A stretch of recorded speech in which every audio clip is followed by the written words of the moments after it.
Hi, my name is Michelle and I'm the City Kids Director at City Church. We care about your kids and we want to invest in them even when they can't be in a City Kids class. So each week we have a fun and engaging lesson for them to watch at home, plus resources that they can use all throughout the week. Check out the City Kids webpage for details or text KIDS to the number below to check it out. What's up, guys? Welcome to City Church Online. My name is Maddie. Thank you guys so much for joining us today. If you are new to City Church, we would love for you to take a minute and fill out our digital Connect card, available either in the chat on the online platform, or you can text NEW to the number below, and we will donate $5 in your honor to a feeding center that we help to support in the Philippines. This helps us get to know you a little bit better, as well as answer any questions that you might have. We also just want to take a minute to say thank you so much to everybody that gives at City Church. Because of your radical generosity, we get to do what we do here, and we are so grateful. If you would like to be a part of what God is doing financially through City Church, you can text GIVE to the number on your screen, or you can click the link in the chat on the online platform. Remember, you are not just giving to a church, you're giving through a church. Some quick announcements for you guys. Here at City Church, we believe that prayer is the first response, not the last resort. So if you or anybody that you know of needs prayer, our staff and our pastors would be honored to pray for you. So you can click the link in the chat on the online platform or text prayer to the number below. Growth Track. This is our Next Steps class where you can learn a little bit more about who we are, what we're all about, and how to get plugged in. So you can text GROW to the number on your screen or click the link in the chat on the online platform and we will get you more information on that. We also have city groups continuing to meet throughout this season. We have groups on Sundays, Mondays, Wednesdays, and Thursdays. We would love to get you connected and encouraged in this season. Just because we are socially distancing does not mean that we have to relationally distance. So you can click the link in the chat on the online platform or text GROUP to the number below. Lastly, City Church continues to be a church that is in the city and for the city. Please feel free to reach out with any needs, ideas, or opportunities that you may know of so we can serve our city well together during this time. Thank you guys so much again for being here. Enjoy the service.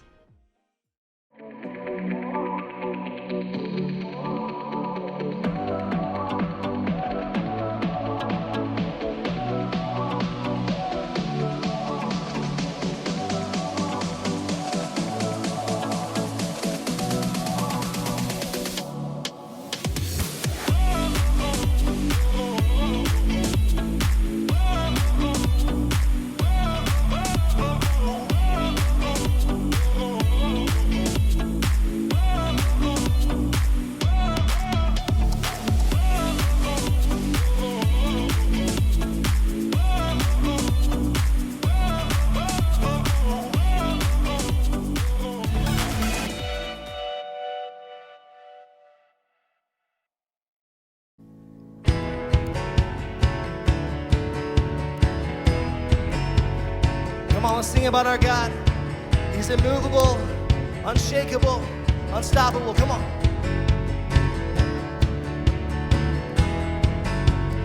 Heaven thundered, and the world was born.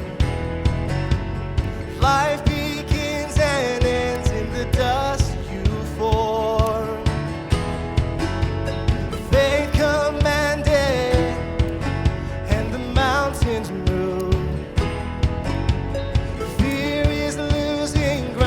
Our hope in you. Unstoppable God, let your glory go on and on. Impossible things, in your name they shall be done. Freedom conquered, all our chains undone. Sin defeated, Jesus is overcome. Mercy triumphed when the third day dawned. Darkness was denied when the storm was gone. Oh, unstoppable God, let your glory go on and on. Impossible things, in your name they shall be done. Unstoppable God, let your glory go on and on.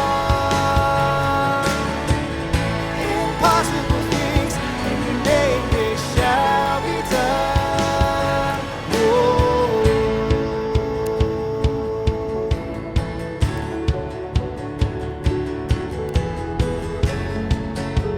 on, nothing's impossible with him. Let's sing it. Nothing shall be impossible. Your kingdom reigns unstoppable.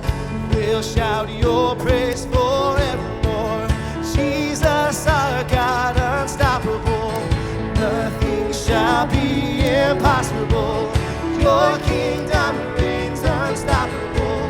We'll shout your praise forevermore. Jesus, our God, unstoppable. Nothing shall be impossible. Your kingdom reigns unstoppable. We'll shout your praise forevermore.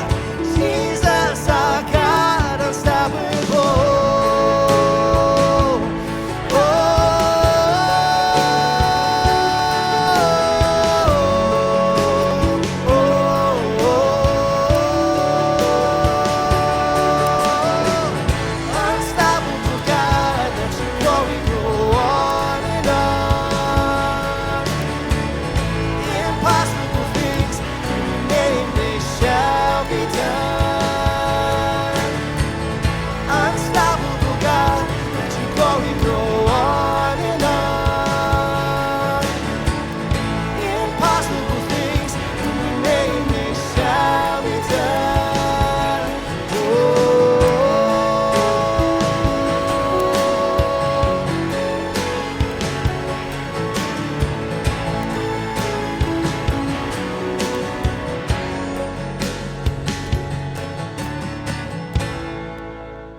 Hey guys, welcome to City Church. It's such an honor to have you. I'm so excited. We're starting a brand new series today on habits, and this has been so helpful for me over the last couple of weeks as I've been preparing and studying, and I hope it's going to be helpful for you too. I realize we have people tuning in from all kinds of different spiritual journeys, and so I want you to know, no matter where you are on your faith journey, you are loved, safe, and welcome in this community. And man, our desire is to meet you where you are and help you take some next steps. And so man, lean in. I think this is going to be helpful no matter where you are. But I want you to evaluate, kind of since COVID has changed the climate, I think COVID has been more than an interruption. It's really been a disruption, right? I want you to think about just what it's done in your life and kind of reflect over the last couple of months since COVID changed things. Has more of your life been reactive or proactive since late March, early April? Like, I want you to think, do you have any new habits that have formed since COVID shut things down, whether they're intentional or unintentional? Do you have good habits? Did you start eating healthier meals at home more? Do you have more family time? Do you have unhealthy habits? Do you have more Netflix binging happening? Do you have, maybe the process, did you lose any good habits? I want you to think about that for a sec. Like, did you stop going to the gym or did you stop connecting in community, or maybe you've stepped away from church for a while? I don't know where you are, but I want you to ask the big question today: who are you becoming? Like, are you closer or further away from the person that you want to be in this season? As we start this new series, I think it's going to speak a lot into this conversation. But first, I want to give you a resource. There's a book called Atomic Habits by James Clear, and it's really influenced a lot of the dialogue we're going to have over the next 3 weeks. And so if you want to take this conversation a step further, I highly recommend this book. It's been really instrumental and helpful for me, and I think it'll be helpful for you as well. But here's why this conversation matters. As we're having this conversation, Sean Covey says it this way. He says, our habits will make or break us. And you know this. I know this intuitively in the back of my mind. We become what we repeatedly do. We become what we repeatedly do. Another way to say it is that you reap what you sow. Or in Galatians 6, Paul says it this way. He says that you harvest what you plant. Think about it for just a second. This is a no-brainer. This is totally consistent with how God has made the world. It's consistent with the decisions that you make, right? What happens? If I plant corn, I get corn, right? If I plant junk food in my life, I get some love handles, right? If I plant anger in my home, I get a discouraged family. If I plant gym time, then I might get a six-pack. If I plant the other kind of six-pack, then I might end up with a keg, right? If I plant God time in my life, then I develop a closer relationship and intimacy with God. It's constantly, man, you reap what you sow. And again, I want you to ask the question, who is it that you want to become? What areas do you want to be successful? Where do you want to thrive? And I want to use that definition loosely. Like, I don't know how you would define success. I'm not talking about like Instagram and TikTok and Hollywood famous. I'm talking about success in the areas of areas that you and I all want to thrive in: our health and our relationships and our finances and our generosity and our habits, like in our emotional life. And so here's my question. If our habits, whether they're intentional, unintentional, conscious, unconscious, if they play a significant role in who we're becoming, and there's some areas that we want to change, which odds are, if you're like me, there's definitely areas you want to see change, then is there a principle that we need to understand and embrace when it comes to having this conversation? I believe there is, and here's what I'd like to propose to you. That successful people do consistently what other people do occasionally. Craig Rochelle says that successful people do consistently, whatever arena of success that you're talking about, what other people do occasionally. And so I want you to think about it. Identify someone who is spiritually thriving, and you want to have a spiritual life like theirs.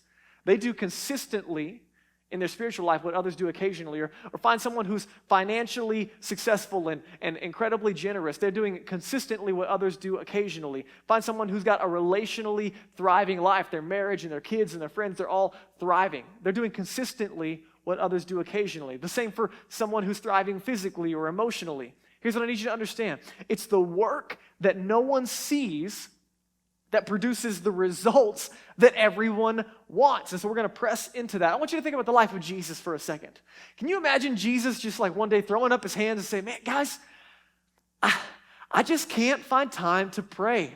I am just so busy. I just can't spend time with God. Like, man, these disciples, they're driving me crazy, and they're always there. And then every time I turn around, there's another crowd forming, and I just can't find time to pray. No. Jesus didn't say that. Why? Because he had the consistent habit, everybody say habit. He had the consistent habit of what? Of breaking away to spend time with God. And the byproduct was he had a spiritually thriving life. Now, before you check out because you start to get discouraged because you're like, oh, here's another conversation around type A personalities who get a bunch of stuff done. I'm just never going to be that, and I can't see that progress. Listen, don't check out. You're not alone. Even one of the most famous Christians of the New Testament falls into this category of discouragement at times. Check it out in Romans chapter 7. Look what Paul says in Romans 7. He says, for I know that nothing good dwells in me. You ever felt like that? I just suck. That's what he's saying. That there's nothing good in my flesh. For I have the desire to do what's right, but I don't have the ability to carry it out. I don't do the good that I want to do, but the evil I don't want, it's what I keep on doing. I want to stop eating Oreos before bed, but I pick up another one. I want to stop snapping at anger toward my kids, but I do it anyway. I want to quit staying up late and binging Netflix, but they had that cliffhanger again, and I want to get up early, or I want to be disciplined and organized, or I want this or I want that. And we have these discouraging moments, and honestly, it can kind of feel like there's no hope, right? Well, I want to encourage you. There's definitely hope, and here's my prayer: is that not only through this series you can experience the amazing, amazing life that Jesus has to offer when it comes to having a relationship with Him, living with Him, walking with Him, and following Him. But my prayer is also that you and I can develop and live out some small disciplines that lead to a successful, fulfilling life. And if you're a Jesus follower, one that brings glory to God and that benefits others. Now, here's part of the discouragement that comes from this conversation, is that in January, around New Year's resolution time, we have similar conversations, and 92% of our New Year's goals don't make it past March, right? So you might ask the question, like, what makes September any different than January? That's a great question. Here's what I'm going to propose: that we're going to move past good intentions in this conversation over the next couple of weeks, and we're going to create a bias toward action. And so I want to ask the question, why is it that we have genuinely good intentions, like all of us can have genuinely good intentions, but then we don't see success on the other side? How do we get stuck? I want to give you today 3 reasons we don't succeed, 3 reasons we don't see success. And the first one is this, that we focus on the what, but we don't understand the how. Everybody say how. How do we do it? We focus on the what, the end goal, what we want to see happen. We don't understand what's happening in the background, what brings about those results. And so here's what's unique. James Clear, in his book, he says that a lot of us have similar goals in life, right? Whether it be health or finances or relationships or spirituality, we all have very similar goals. And then at the same time, we can have vastly different results as a byproduct of those goals. And you say, how does that happen? I want you to think about it. No one sets the bar super low on their goals, right? No one's like, you know what? My goal is to have really, really high cholesterol this year and be about 50 pounds overweight. That's my goal this year. It's going to be awesome. Or, for example, I'm about to start doing some marriage counseling with 2 of my good friends, Seth and Maddie. They're getting married in January. So excited for them. We're going to start it next week, and I can guarantee you, I'm not going to sit down with them next week, and as we talk about the goals of their marriage, they're not going to say, you know what, Drake? Ideally, if we could shoot for a successful marriage of 3 to 5 years before we get divorced, that'd be amazing, right? No one sets the bar that low. Everyone wants a long, lifelong, amazing, helpful, life-giving relationship. Yet we can have vastly different results on the other side. How does that happen? James Clear says that winners and losers generally have the same goals. So why do we have such different results? It's because our goals don't determine success. The systems operating behind those goals are what bring about success. James Clear says it this way. He says, you don't rise to the level of your goals and your good intentions. You fall to the level of your systems. I want you to think about it for a minute. What kind of goals might you just create out of thin air? You're like, oh, you know what? I want to lose 20 pounds, or I want to get out of debt, or I want to be more organized, or I want to be more in control of my emotions, or I want to be famous on TikTok, or I don't know what it is for you. I want to eat healthy and work out regularly. I don't know. Whatever it is, you start thinking about those goals. The challenge is that we need to change the systems operating behind those goals that produce the results. And so I hope that I got you a little bit hungry for that conversation. We're not going to deal with that today. That's a little teaser to get you to tune in for the following 2 weeks where we get really, really practical on influencing the systems behind the goals that we have. But as we have this conversation today, there's a bigger picture I want you and I to lean into, okay? So the first reason is we focus on the what and not the how. But number 2 is that we don't see progress fast enough. One of the reasons that we don't see success in the areas that we want to thrive in is that we don't see progress fast enough, right? We work out 3 times, you develop a new habit. I'm going to go to the gym, got a membership, showed up 3 times, and then you get on the scale at the end of the week and you gain 2 pounds and you just throw your hands up and you say, forget it, man, it's not worth it. Or you start paying down your debt and you say, you know what, we're going to get serious about this, and you stop buying coffee and you save a whole $100 by not buying coffee in the middle of the week, and then you put that towards your loan, and you had $30,000 on your student loan, and then you paid off $100, and now you don't owe $30,000 anymore, you owe $29,900, and you're like, I'm never going to get out from under this, and you give up. Or you start trying to engage in church online because it's a weird season and you can't gather together, and then your kids are driving you crazy and the internet failed and you yelled at your kids and you're like, man, this isn't working, it's not even helpful. Or you start getting into the Bible and you're reading and you're engaging on a daily basis, but then you still have struggles and negative mindsets and you're like, man, this is not even worth my time. Or you start praying and talking to God about what's going on in your life, and things are still not going the way you want them to, and bad stuff is still happening. You're like, man, this stuff doesn't even work. What happens? We start trying it on the front end, and then we just start to give up because we don't see results fast enough. Here's what I want you to understand, is that even though we're not seeing results, it doesn't mean it's not working. The byproduct of this challenge is that we wrongly conclude, hear me, we wrongly conclude that our small, good decisions don't matter that much. And then we also wrongly conclude in the opposite direction, that my small, bad decisions also don't matter that much. And so, it's just a midnight snack tonight. because I had a long day. And we're just going to skip church for the weekend. We're just going to have a cigarette when we're stressed. Or it's just a few more minutes of scrolling on Instagram or Facebook. Or it's just one more outfit to go with my shoes. Or it's just, 30 more minutes of this video game. Or it's just one more episode of Netflix. And we wrongly assume that our small decisions have no impact. But Craig Rochelle says it this way, that our life is the sum total of all the small decisions that we make.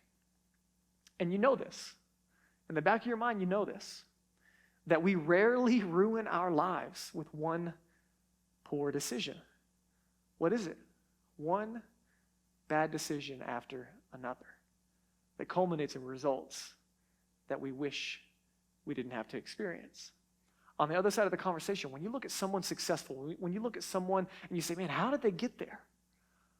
Odds are it's behind the scenes, small, consistent disciplines over time that produce the results that you want. Craig Rochelle says it's the work that no one sees that produces the results that everyone wants. I want to give you an example. Think about water for a sec. Let's just say you take a pot of water, stick it on your oven, and you're going to turn the heat on high. And over time, it's rising in temperature and rising in temperature. And at 211 degrees, what do you have? You have really, really, really, really hot water, right? And then there's a shift between 211 and 212. What happens? The water begins to boil. The same is true with our habits. If you just take a moment and you add a God-honoring discipline, one small discipline at a time, over and over again, the temperature in your life, it begins to rise. It's being stored up, and you might not be able to see it in the same way. The water is changing, and you can't see it, but there is a tipping point coming, friends. You might not see it, but there is a payoff to those investments.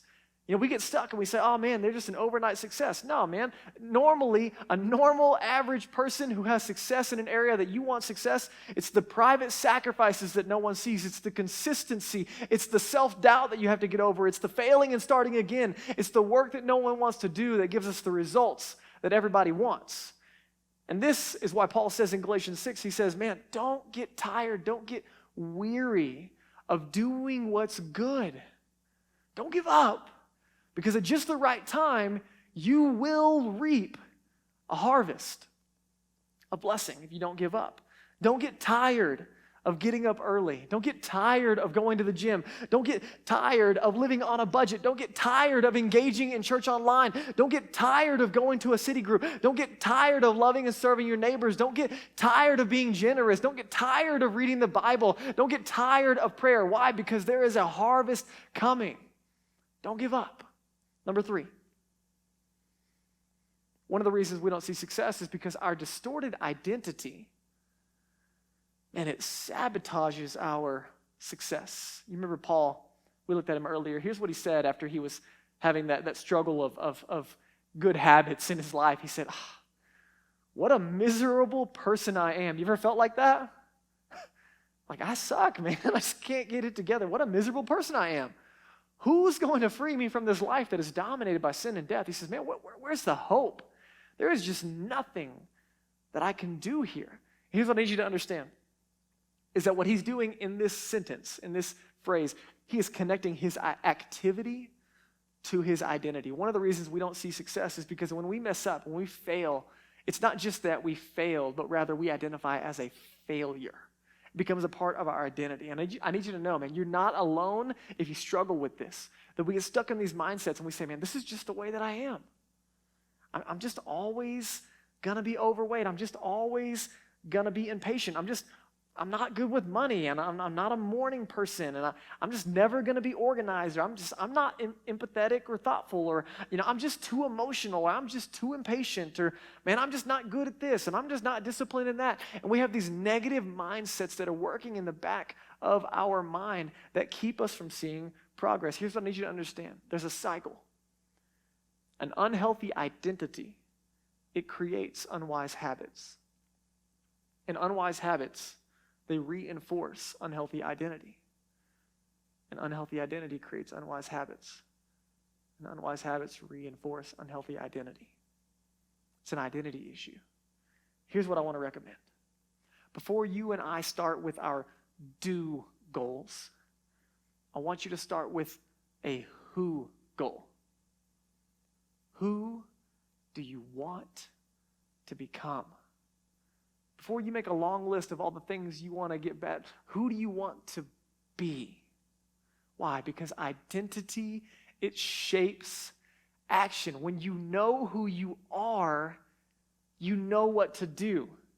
The do overflows out of the who. I'll give you an example. I was hanging out with some friends. We had a guys' night not too long ago, and we were just going to get together and play some games and stay up late, and part of that is eating some food that's probably not great for you, and so we get some Taco Bell, and we get some sugary drinks, and we stay up later than we should, and the next morning, I woke up with what felt like a junk food hangover, and my body reminded me of who I was. You're no longer a 20-year-old in college who can handle Taco Bell, but you are a 31-year-old who can't handle sugary drinks and Taco Bell, and my body absolutely let me know of that reality. What happened? I remembered who I was. When you know who you are, you know what to do. I know that's a silly example, but let me help you understand. Paul goes on and he says, man, the answer to this challenge, it's almost like he has an interrupted thought. He says, you know what?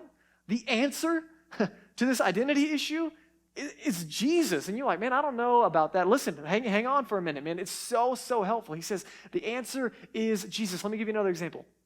Let's just say you struggle with smoking cigarettes.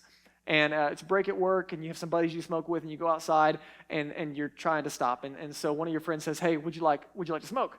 And you could respond in a couple ways. One way, you could say, you know what, I'm trying to stop.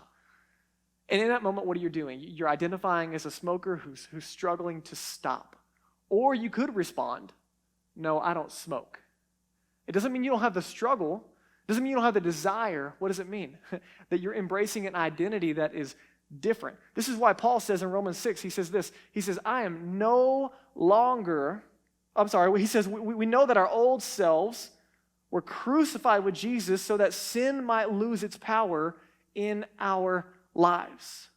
We're no longer slaves to sin. What he's saying is that God in you is greater than the wrong desires in you. So the opposite is true, that a healthy identity creates positive habits. And positive habits, they reinforce a healthy identity. So here's my question. How do we flip the script? How do we get to a place to where we can start seeing success in the small things? Well, for a Jesus follower, guys, listen, if you're a Jesus follower, this is where it gets incredibly powerful. Because why? Jesus doesn't just make us better, he makes us new. We have a new identity. And so all of a sudden, it's like, I'm not a slave to my bad habits. But Paul actually would say later, he says, man, I'm a child of God. I'm adopted into the family of God. I'm not alone. I have God's family around me. Because I'm a Jesus follower, man, I'm not my past. I have a new identity.